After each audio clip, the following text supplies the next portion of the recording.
Hi, all. My name is Marc Alessi. I am the Executive Director of the Tesla Science Center in Shoreham, New York. Welcome to Collaborating for Success, the Wardenclyffe Way.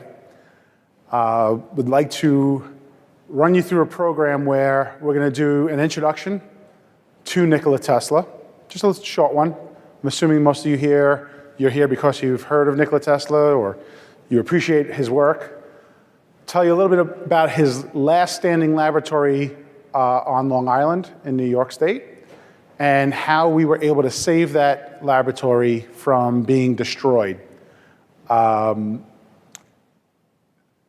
of that process was undergoing a crowdfunding campaign that actually set a world record, and I'll go into that crowdfunding campaign, but what saved this lab was a $1.4 million crowdfund campaign that happened within 6 weeks from 108 countries from 33,000 donors. And it was a great launch point for us as a global center.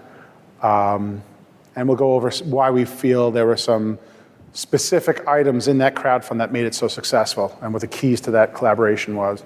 And then I'll open it up to questions and answers. And we are actively looking for folks to continue to work with us. So Nikola Tesla. I usually start by telling people how Tesla was working for the Edison Corporation in Paris, and they realized that he was a genius and that Thomas Edison could use his expertise to unlock the issues that Edison was having with direct current electricity. And so they had him move to New York City. He became a US citizen, and he worked directly under Thomas Edison. There's a story that Edison promised him $50,000 if he unlocked the issues that he was having with direct current electricity. We'll have to, as we open as a center, vet all claims about items like that or his relationships with Morgan. But we do know that Tesla worked 20-hour days for Edison, did accomplish what he had promised, and there was a falling out afterwards. The whole time that Tesla worked for Edison, he was begging him, forget direct current.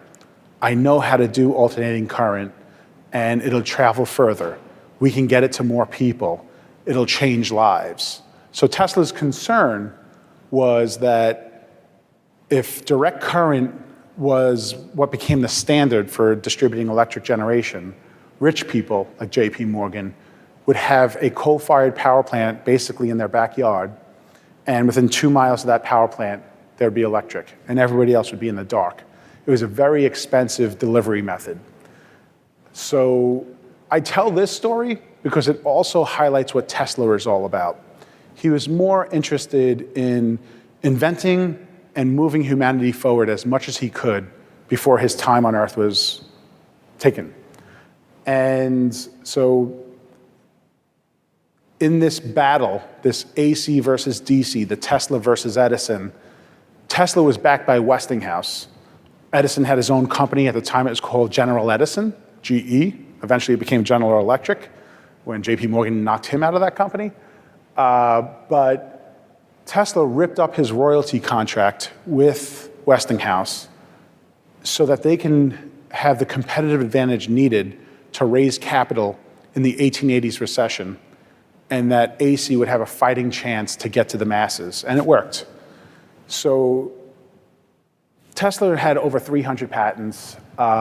He invented everything from the speedometer, tachometer, early forms of radio, which I'll get a little bit into. That was what Wardenclyffe was originally purposed for, was radio transmission. He did the first X-rays 2 years before Rankine did. He invented the induction motor, the rotating magnetic field motor that is now in the Tesla car, one of the reasons it's named Tesla Motors. And neon lighting, fluorescent lighting, over 300 patents. But I tell the story of AC versus DC because it gets to the heart of what he was about. He didn't worry about profit. He just wanted to advance humanity.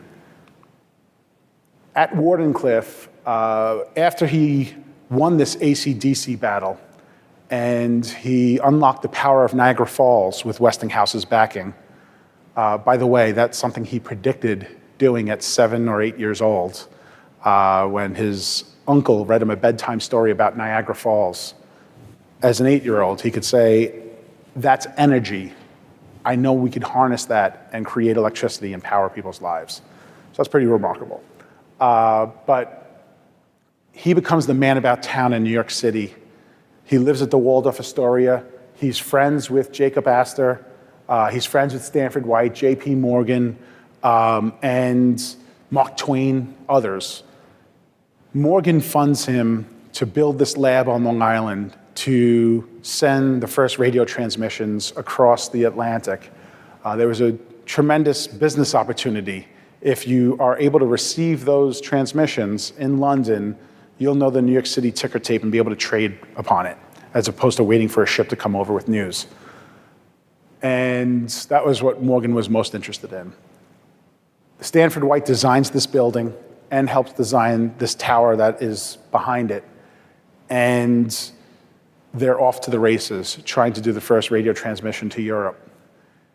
It was called Wardenclyffe at the time. It's called Shoreham today. We have Marconi on this slide because Marconi ended up beating Tesla to the punch, but he was using 17 of Tesla's patents, and he was doing a lower level of radio. Tesla was unconcerned, but what he didn't realize was when you hit a milestone, even though it's a lower level milestone, the money flowed to Marconi, and J.P. Morgan called him on the carpet, and he asked, what happened? How did this guy Marconi beat you? And Tesla was like, he didn't. I'm doing two-way transmission, which is basically like ham radio today, multiple channels. I think I could have secure transmission, and then he lets the bomb drop. And I think I could do wireless transmission of electricity. And Morgan had no interest in this very complicated radio, and he had no interest in wireless transmission of electricity. There are stories that some of Morgan's partners convinced them that it actually would be competition for the transmission and distribution line system that Tesla already invented, that Morgan's copper mines and mills and the industries that he already supported were helping to feed the implementation of. So this tower, I know I met one of the audience participants who is also from Long Island. This was the highest structure and still would be the highest structure on Long Island. Long Island is right east of New York City. It's 60 miles, it's 120 miles long. 3 million people living in 2 counties, and then there's 2 boroughs of New York City that are located on that island, so about 7 million people on Long Island. This would be one of the tallest structures, 187 feet in the air. There are stories that the tower was turned on for a short period of time, a few nights, and as far away as Connecticut, which is across Long Island Sound, they can see that cupola glowing.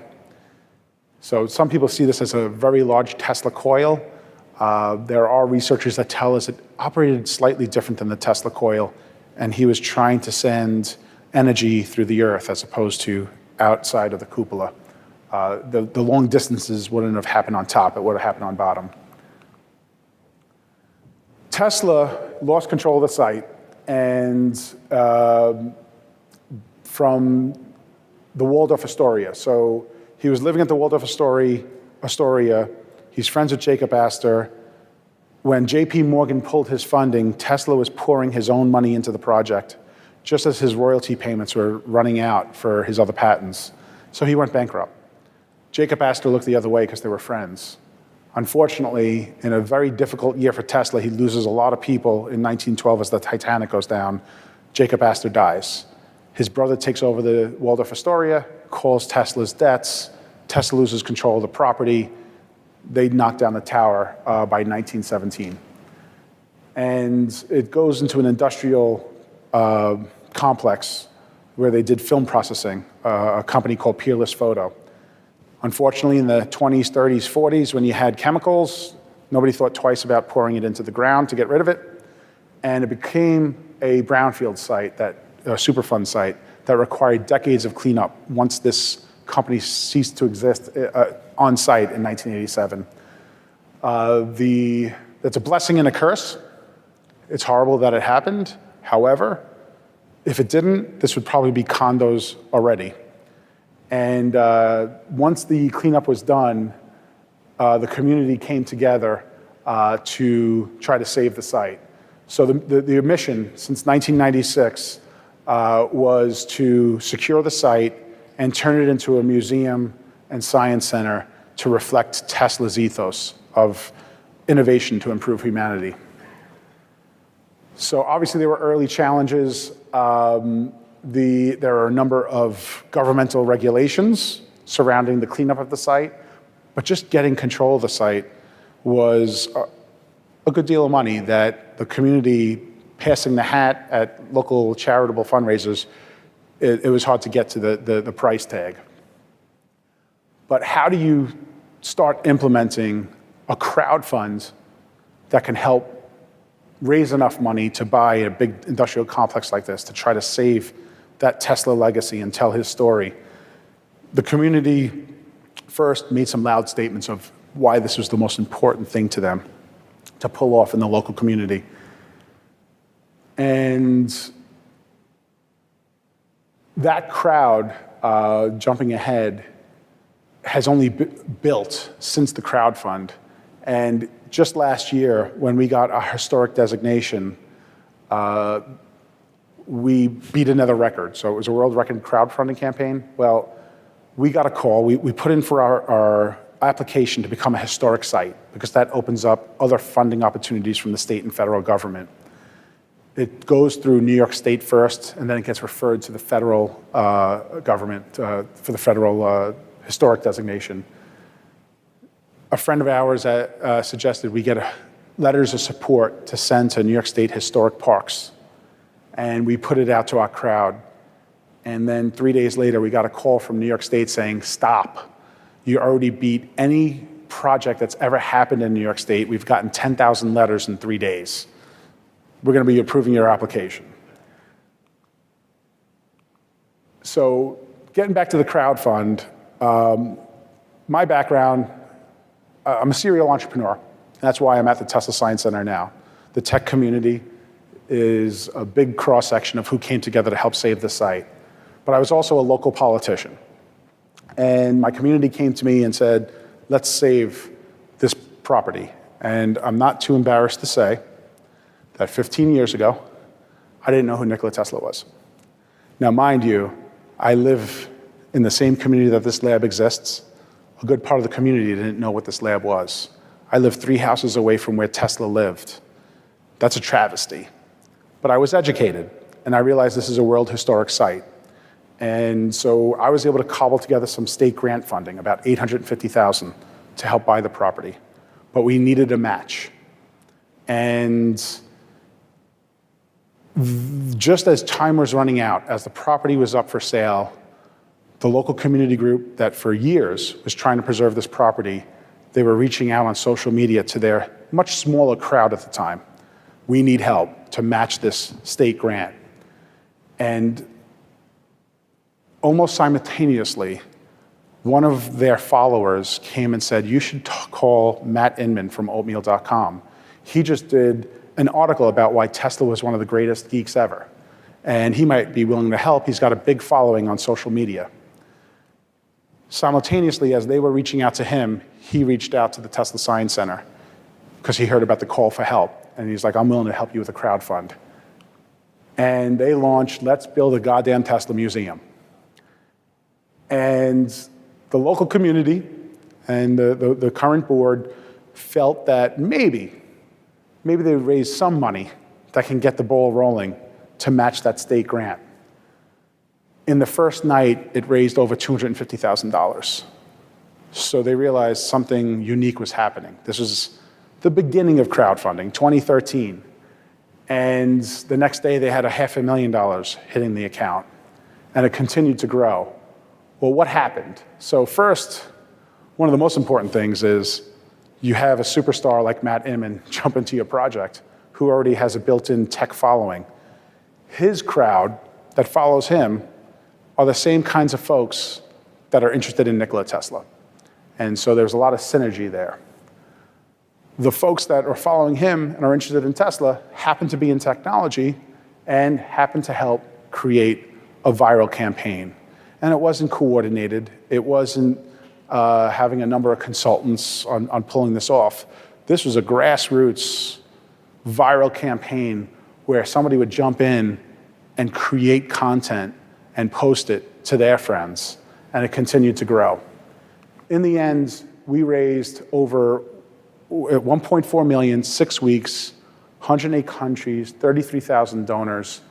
And in that crowdfund, I would say almost 30% of the donors had some ties to the innovation economy, whether they were successful serial entrepreneurs, venture capitalists, researchers, and so some of those successful entrepreneurs have stepped up since then. So even when I walk around South by Southwest, people ask, well, is Tesla Motors involved? And yes, Elon Musk was in the crowdfund, and then when he heard that once we preserve the property, it's a much bigger price tag to actually open that property to the public, he pledged $1 million. And others have started to step up to do the same, from the Silicon Valley to New York to Boston. The tech community is stepping up to try to help, it's already preserved, try to open the museum to the public and fulfill the mission, which I'll get to. So what was the formula of making this a success? Number one, the interest in Nikola Tesla. Not only because he was an inventor, but people felt that this property helped to highlight where he was wrong, the tragedy of the end of his career. This is a man that had a number of successes throughout his career. He was lambasted for making some strong claims of what he was going to accomplish, but he eventually proved people wrong. On this last piece, he never had a chance to do that, but people are inspired by his story. Then the sense of urgency. It wasn't, let's preserve this property this year, and we have 10 years to do it. It was, it's up for sale, and there were developers talking about a Home Depot. And so that helped the world step up, saying, we don't have a lot of time. Let me throw $50 into this crowdfund, or $10. I think $10 was the average donation. And then there's the sense of what could be done on this site and the future opportunity, that something special could happen here moving forward. So we had social media influencers involved with the crowdfund. Public officials, the media helped promote and make this a viral campaign. Businesses and family foundations, they came a little bit after the crowdfund, but there were some in the crowdfund. And now, we have celebrity supporters and individuals who are stepping up to help open the site. A couple of things that we're doing now before it's actually open to the public is we're starting almost like a lean startup model of some pilot programs in STEM education. We're educating and actually training science teachers on the new generation science standards. We're certified to do that. And there's a method to that madness, which I'll get to. And we are already starting to launch some of our traveling exhibits. We actually have one right now in the Bay Area on the West Coast, where we're highlighting his story and, again, the effort to open the museum. The construction is a primary focus. We have a 16-acre site with close to 100,000 square feet of buildings, but not all of those buildings add value to what we're trying to accomplish. So we're going through the government approval process of making sure that all the I's are dotted and the T's are crossed, and then we get our building permits to start work. What we see is a three-legged stool. In the historic lab building, we will have a museum dedicated to Nikola Tesla and telling his story. There is a lot of misinformation out there about Tesla, and there's a lot of interest in learning more about him. Even though it's a construction site, almost every day we have people at the front gates peering in, and they're from anywhere in the world. They're visiting New York City, and they drive an hour and a half east to get a glimpse of this museum or this historic lab building. So we owe it to the world to open a world-class museum that tells his story and tells it accurately. But with a 16-acre site number one, to make sure it's a sustainable project, even 30, 50 years from now. Maybe his popularity, which is continuing to grow again, if it wanes, we still have to tell that story. So we will have a science center on site that will, again, fulfill his mission of inspiring the next generation to innovate, to improve humanity. And then an innovation center. And what that means is most likely a makerspace and a business accelerator. But it could be a number of things. And I had to be convinced. So how I got back into the project, I left politics. I started launching tech companies in the New York area. And I told the board, call me if you need help. I still have relationships in government. I will volunteer my time and make sure that you don't get held up from bureaucratic red tape. And when they called, it was more because in that crowdfund, there were a number of supporters from the tech sector who were pushing them to do an incubator or an accelerator on site. And they asked, Marc, can you vet this? And the folks that were proposing it were very interesting. But I said, they don't get Long Island. We're an hour and a half from New York City. We're not on a train line.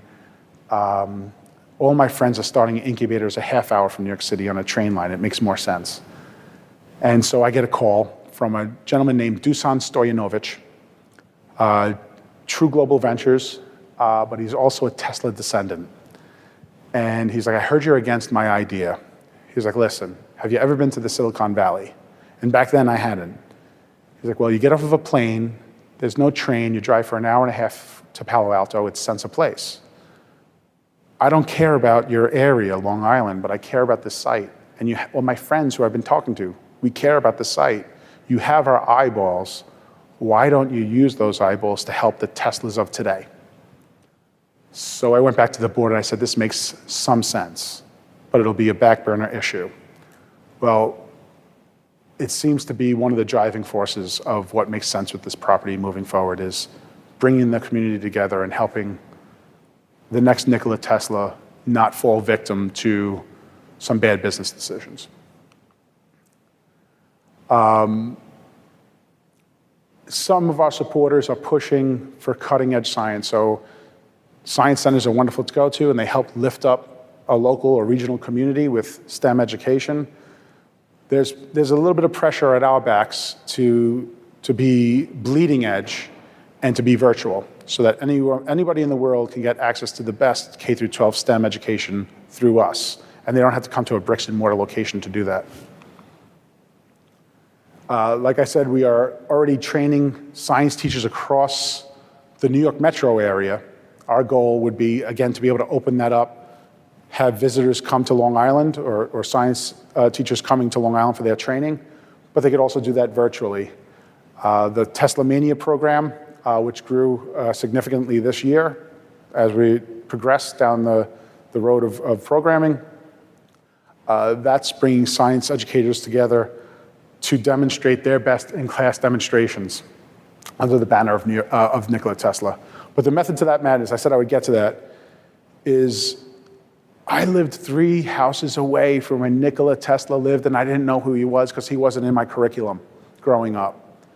And if we can train science teachers and have those channels of distribution where we know in the curriculum when they're dealing with circuits, and we know when we can inject a little bit of Tesla into that curriculum with lesson kits, we can counteract years of miseducation on the history of electric and other inventions.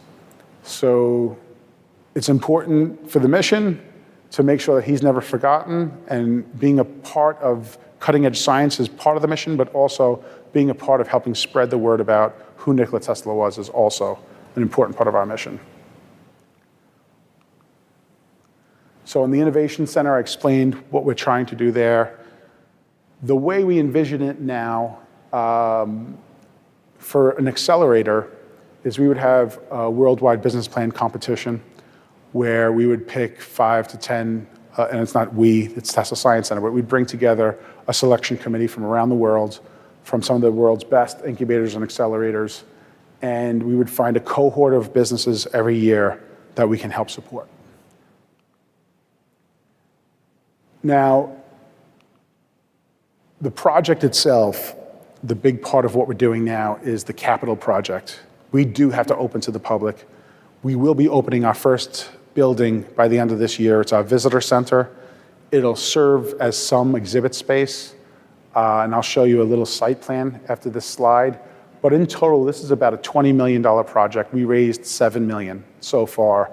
So we have enough to get started, but not enough to finish.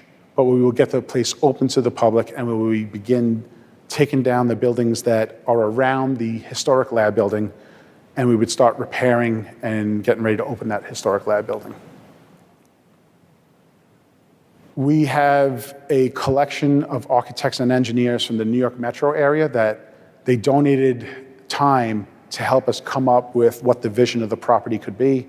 And then their advice was, we hire a local architect that helps us with our local permits, which is happening now. But then we go out for a starchitect, somebody that builds world-class facilities to make sure that we truly build a world-class facility that's welcoming to everybody. So this is the site, a picture of, or a map of the site plan. That rectangle in the upper quadrant, that square in the upper quadrant, that's the lab building. That's the most important thing on site. Maybe I can get a mouse to get over there. No, you can't see it. Everything else around it, the shaded, the lighter shaded area, that's all going to be torn down. Those are buildings that are hiding the lab building. And that octagon on the lower right quadrant, that's the tower base, and it still exists. So everybody asks, are you going to rebuild the tower? And the goal is yes. It won't be done right away because it's expensive and it doesn't get exhibits done, but we believe that in order to tell the story fully, having that tower there is going to be an important part. It won't be the functioning tower. We're not trying to replicate what he was doing, but it'll be a testament to what he was doing. Just to the left of that tower, you could see a small rectangle. That's going to be the visitor center. It's a house on the property that we're rehabilitating. We're allowed to work on that house this year because technically it's a separate property according to our local town. But then the rest, we're going to have to finish our site plan and approval process, which will take to the end of this year, and then we can start on the lab building. So now I open it up to questions about our project, about Tesla. And after it doesn't have to be questions, it could be ideas. We are looking for ways to collaborate. We're looking for, we're here at South by Southwest not only doing the presentation, and by the way, we have a screening of a documentary that goes a little bit further than my talk tonight at 7 o'clock at, what is it called? Oscar Blues. You're invited if you'd like to come. It's at 7 o'clock, and it's called Tower to the People. It was done by a filmmaker named Joe Sikorsky, and it gives a little bit more of an in-depth overview of Nikola Tesla's life and then how we saved the project and what we're trying to do moving forward. It'll be a party and a celebration. But what we've done while we're out here is we've hit all the booths. So we've been meeting with some of the companies here, the larger companies, the startups.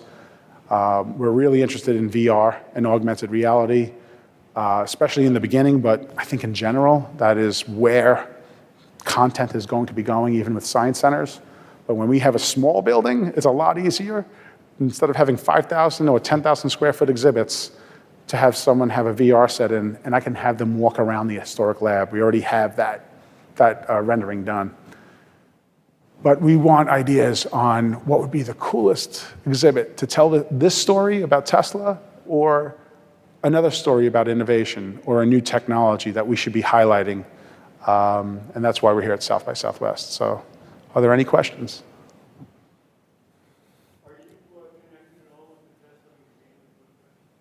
In Belgrade. So there's no formal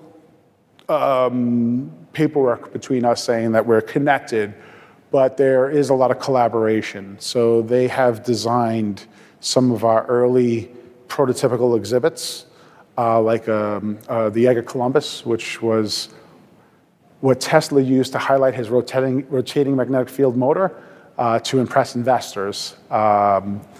So they've helped us develop some early exhibits that we travel throughout the United States to raise awareness of the project. And we think that that collaboration will continue to deepen. He didn't write an awful lot of stuff down as far as I know, right? So does that increase the challenge Yes. to recreate and move forward with what we only know what he was thinking? Right. So he does have an autobiography. That helps somewhat. We also look at, obviously, his patents, and a lot of what we glean, especially about the property that we bought, was the bankruptcy proceedings where he had to give testimony in court, and he explained how he felt his tower was going to work. But whatever personal effects he had, and there was some paperwork, but what you're alluding to is Nikola Tesla didn't have lab notes where he would continue to scribble and iterate. He would iterate in his head. He had, and I cannot remember the term for the type of thinking that he was able to do in his head, but there is a term for it. But he was able to blueprint in his head and save it, basically. And so that's what he did until he was ready to build something. And then sometimes he would put it out on paper. But there wasn't a number of iterations that put together, lab books that sit on a shelf that somebody would have been able to inherit. But he did have a lot of personal effects and some science papers. And then the folklore is, when he dies at the New Yorker hotel, the FBI raided the hotel room. And they went through all those personal effects and supposedly held some for national security purposes. Some of that has been released but redacted. Whatever was ready to be released back to the family went to, I think, a cousin or a second cousin of his who shipped it back to Belgrade, and it's what is actually in the archives of the Belgrade Museum. So being able to collaborate with them with that is our best case scenario. But in terms of, we have pictures of his lab building inside and some of his inventions, but we have to replicate that. There's Tesla dynamos that he helped design for Westinghouse. And yes, we get calls sometimes. Some people try to sell it to us. Some people have it sitting and not using it, and they'll donate it to us. So we're trying to piece together at least what was happening at the lab building. That'll be the first step. So if you look at that lab building, it's 10,000 square feet. And I think the vision that we have right now is you walk in, and the first 5,000 or half that building will be, basically, he had like a showroom of his inventions, and we're going to replicate that. You're going to walk back into his lab.